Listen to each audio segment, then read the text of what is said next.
A very delightful morning to all the wonderful students. I hope you are staying safe and healthy at home. Welcome back to our online session for class 9th biology, and today we are going to discuss about chapter number 2, that is tissue, both in plants as well as in animals. Children, as you all know that our earth constitute both of unicellular organism as well as multicellular organism. Initially, the earth comprised of the unicellular organism which slowly evolved into producing division of labor and thus producing out the multicellular animals performing various life-giving activities simultaneously into a single cell. And this upgradation from unicellular to multicellular led to the formation of division of labor, the organization of the cell that led to the formation of tissue. Okay, so in this chapter we will basically read about the tissue, the various types of tissue, their function both in plants as well as in animal. Now coming on to the word tissue. What does the tissue comprise of? The tissue is a group of similar cells having same origin and performing similar and specific function are called as tissue. The word tissue was first of all coined by a naturalist by Chad, and the branch of science, the branch of biology under which we study about the tissue and their function is called as histology. Okay, and the word histology was coined by Meyerhoff.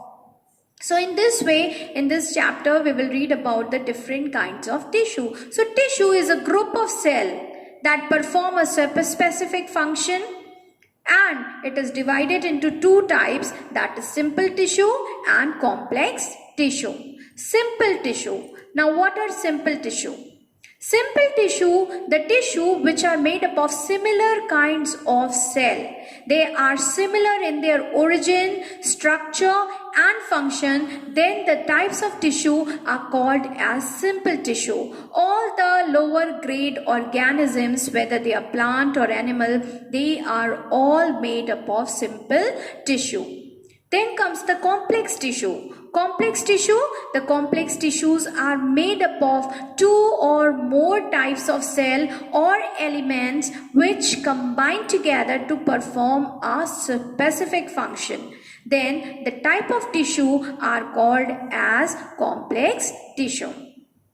Now heading towards plant tissue, we will read in detail about the different kind of tissues which are found in plants. In higher plants, and cells and tissues are very much different in their origin, in their structure, in their function, and thus they are very much indifferentiated. They are very much different and had their own significance and important for a plant.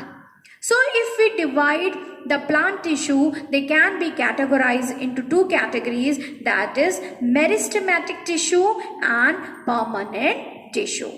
Now heading to what are meristematic tissue.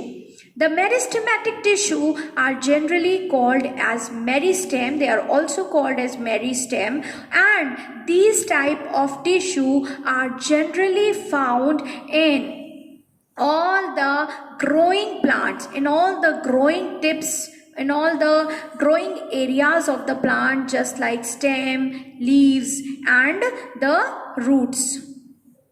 There are certain properties of these cells, that the cells are small, they have thin walls and they are closely packed without intercellular spaces. These are very thinly walled. They may be circular, they may be oval shaped, they are jotted together without any intercellular spaces. They are isodimetric, that is they are same in their structure, they are same in their function. Then the cells have large and dense cytoplasm, and they had a capacity of keep dividing themselves. These cells are so small and conspicuous that they lack a vacuole. They don't have a vacuole. Then the next important significance of these meristematic tissue is that these tissue has a capacity of constantly dividing. All the permanent tissue, they had their origin from the meristematic tissues. And that is why they had a unique property of totipotency. Meristematic tissues are totipotent. Totipotent matlab they can be converted, they can be developed out into any kind of cell, and that is why they are called as the parent cell. They act as a parent cell for all other kind of permanent tissues, all other kind of cells. They all originate from the meristematic tissue, and that is why they had a property of totipotency. They are totipotent cells. Then, as I've told you that meristematic tissues are found in all the growing areas of the plant, and thus they can be divided into apical meristem, lateral meristem and intercalary meristem. Apical, as the name suggests, that is the tips. All the growing tips of stem, leaves and roots consist of apical meristem, all the growing tips. Then the lateral meristem, they are found between bark and vascular bundles.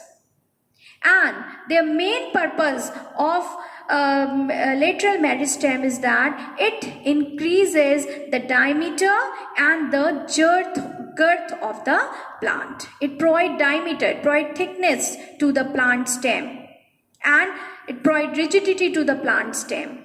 Then the third type of tissues are the meristem, are the intercalary meristem, and these tissues are found in the internodes of stem and leaves, and they are mainly responsible for growing the length of an organism. So in this way, all the three types of meristem, whether it is apical meristem, lateral meristem or intercalary meristem, they are all responsible for providing growth to the plant, either in the length, either in the diameter or in the increase or development of any part of the organ of a plant. So in this way, the meristematic tissue are totipotent, they are constantly dividing, they are the mother cell to all the permanent and the new developing cell.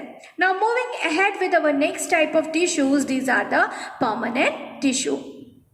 What are permanent tissue? Permanent tissues are the tissues which once they are made up of differentiated cells which have lost their capacity to divide. Once they are grown into a certain specific type of cell, they will have their specific function, they will have their specific structure, they lose their capacity to divide. So these type of cells, once they grow out into a specific tissue, they are as it is lifelong until they die. So that is why such kind of tissues are called as permanent tissue, as they lose their capacity to divide.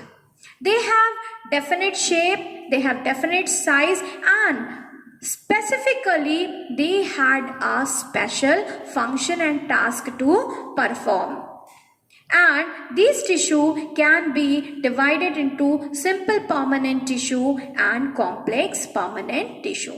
Simple permanent tissues are simple in their origin, and complex permanent tissue, they are made up of two or more kind of tissue involved together performing a specific function, a specific coordinating to a specific systemic function. And so we will read about in detail about the simple and permanent type of tissue in our next session, because it is a long topic and it could not be covered in such a limited time. So till then we meet again. Goodbye, stay safe and healthy.